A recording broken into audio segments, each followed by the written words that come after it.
السلام علیکم ناظرین، میں ہوں سلوہ حسنین، آپ دیکھ رہے ہیں سوریا نیوز۔ آئیے نظر ڈالتے ہیں آج کی اہم خبروں پر۔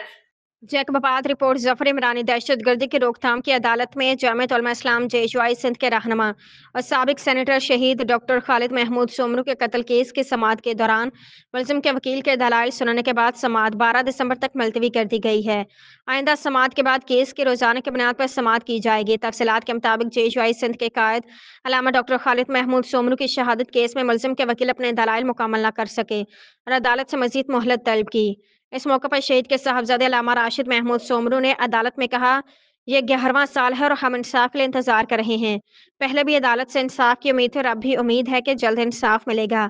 عدالت نے علامہ راشد محمود سومرو کو یقین دلایا کہ 12 دسمبر کے بعد روزانہ کی بنیاد پر کیس کی سماعت ہوگی اور ملزم کے وکیل کو جلد دلائل مکمل کرنے کی ہدایت دی گئی۔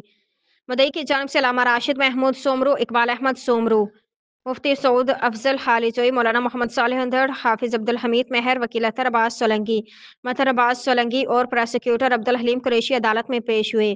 ملزم کی جانب سے وکیل مرتضی شاہ پیش ہوئے، جنہوں نے دلائل کے لیے مزید وقت مانگا۔ یاد رہے کہ شہید ڈاکٹر خالد محمود سومرو کو 11 سال قبل مسلح افراد نے فائرنگ کر کے شہید کر دیا تھا۔